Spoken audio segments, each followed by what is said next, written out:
Hello, welcome back to my channel. Eto, may third pagbablog ko na. It is a compound residential lot for sale, 3 title. Eto po yon. Ayan yung mohon. Eto yung frontage. Hanggang dito yung frontage niyan. Facing southeast.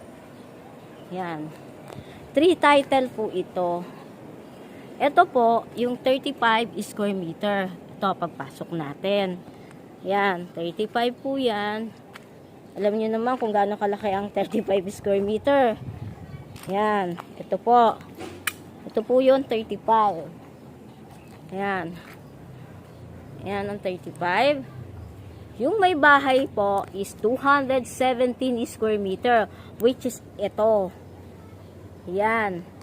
Tatlong title yan. Kaya ang total lot area 366.50. Yan. Yan. Nakikita nyo naman po. Yan yung bahay na yan. Yan. Di kasama manok ah. Oh, sama na natin tayo. Tapos, yan. Tapos itong natitirang to is 114.5 square meter, which is ito. Ito. Ayan. Ayan. Tapos ang hangganan po niyan, ito. Ito yan, 200. Ito siya. Ito. Ayan, ito yung kabuuan na para ayan. May daan po dito. Ito. At least malinis na. Yan. Ito yung 114 square meter. Katabi niya yung magandang bahay. Nasa compound residential area po tayo. Ito po, ito yung frontage niya doon sa kabila. Yan, simula dito doon sa punong yan, yan. Hanggang yan dito. May daan po sa likod, which is yung kabila is Palanan na po, Marconi. Dito po sa kanan ko is Buendia, Marconi, Palanan, Imarplex. Dito po sa kaliwa ko is Tramo. Pwedeng daan tao at saka tricycle. Dati kasi nakakadaan kasi nung araw po garahe po ng mga taxi ito. Ang negosyo ng mga ninuno nito is taxi. Yan. Ito po ito po yung 117 square meter. Sa likod lang po tayo ng DMCI Aston Dominga. Pasay po ito, Villa Barbara. Ito po yung pinakamay murang presyo ngayon sa Tramo. Below zonal value, ang zonal value po dito is 40k. Below fair market value na rin po ito. Ito po ito. Yan. 217. And then, this one is 114. Yan. At least, malinis na po. Dati, hindi madamo. Para at least may idea po kayo. Ika na po tayo. Labas na tayo. Thank you po Ayan. Huwag po kayo mag-alala pag ako. Meron kayo. Ayan. Ito po yung supposed to be. Chinese yung lalaki. Ito po for 217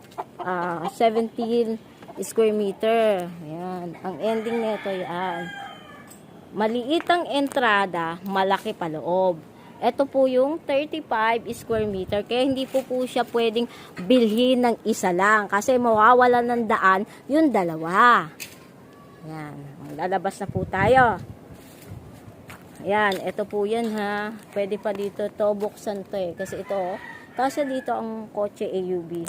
Kasya. Flood free po ito. Mataas na yung lupa. Nakataas na po siya. 366 square meter. 0.50. Ayan. Ito nyo. Kahit ituro ko man dito. Kuya, maraming po salamat ha. Pagbalik ko po. Ah, sige po. Ayan, lalakad po tayo.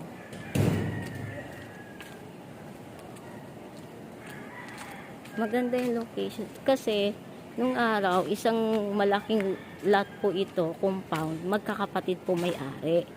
Namatay na yung mga tatay.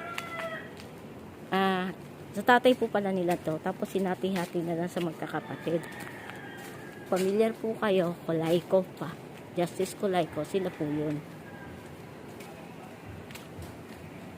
Tapos, yan po yun. O, kita nyo. O. O. May. Tapos yun. O. Diba?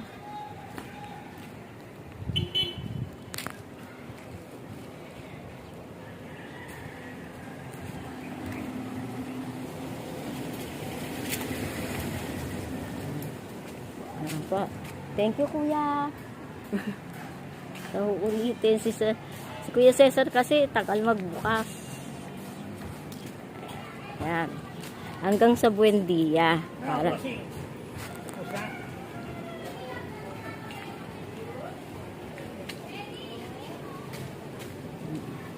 366.5 square meter. Lot. Total lot area. Nadabas na po tayo. okay. Thank you po. Yun. Luminga na po tayo. Ayan. Thank you po uli.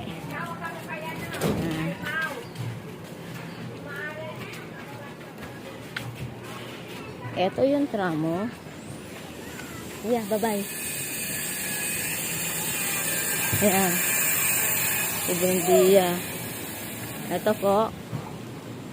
Ayan yung DMCI Aston.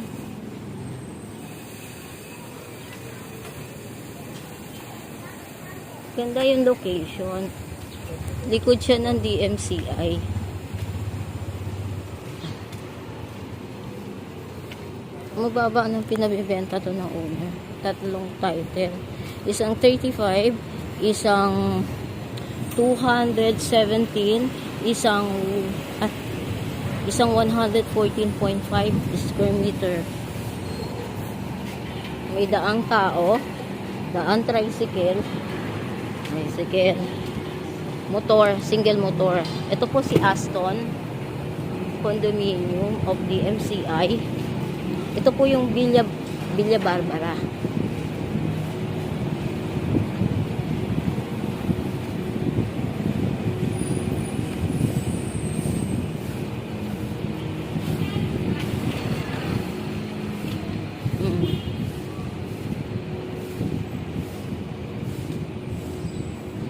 Sa kaliwa ko, ay sa kanan ko, pag inano mo, papuntang Lasal, Top, Arellano, Palanan, ayan eh.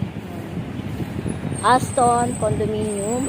Sa kaliwa ko, going Buendia, LRT, Top, ayan.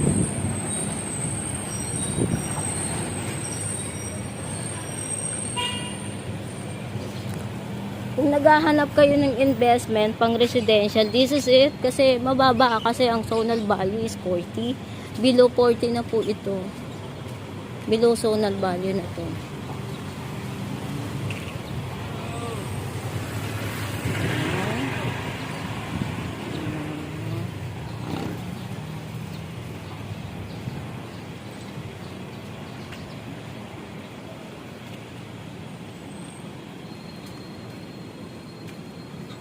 Pang third vlog ko na po ito. Ito buong buo talaga.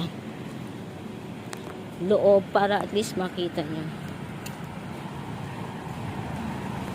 Hanggang Buendia o Hilpuyat Avenue.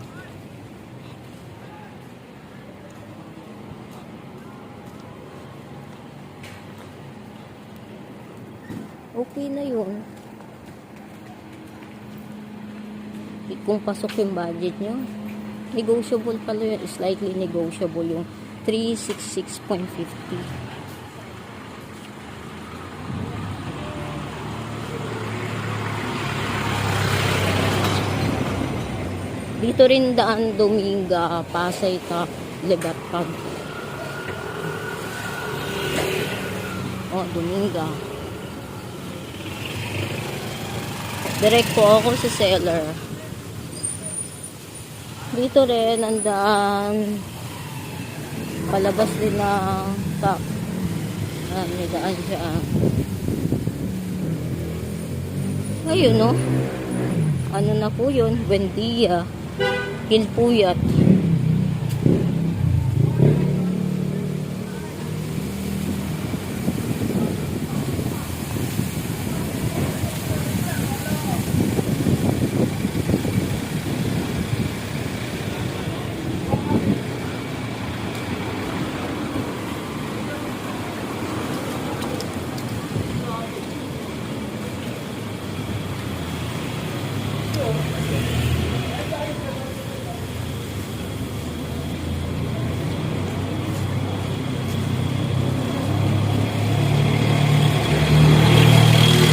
Ayan, Dominga.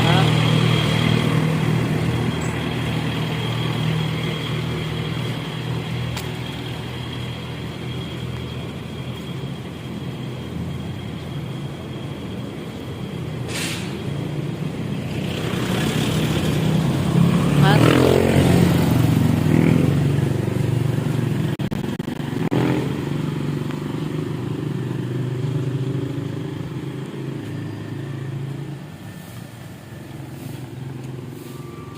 maganda yung location.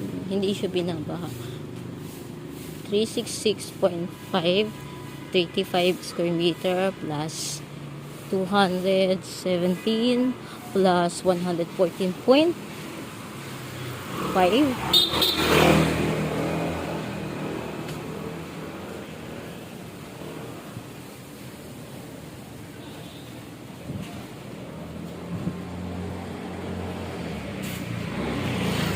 Cash payment lang po sila. Ayaw nila ng bank financing. Kasi mababa na nga po naman nilang binibenta ito. Below zonal value, below fair market value. Asan po kayo? Nasa loob pa kayo ng mapunong lugar. Maganda.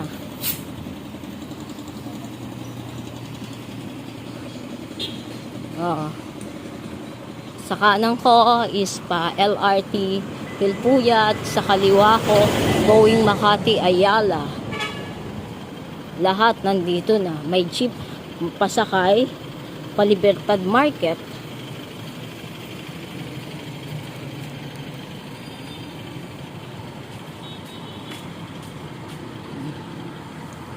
Ayan yan, 40M po yan, 100 plus lang yan.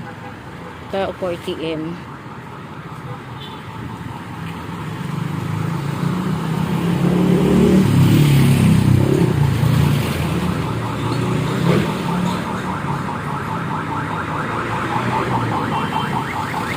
Here we go. We are approaching Hilpuyat Avenue.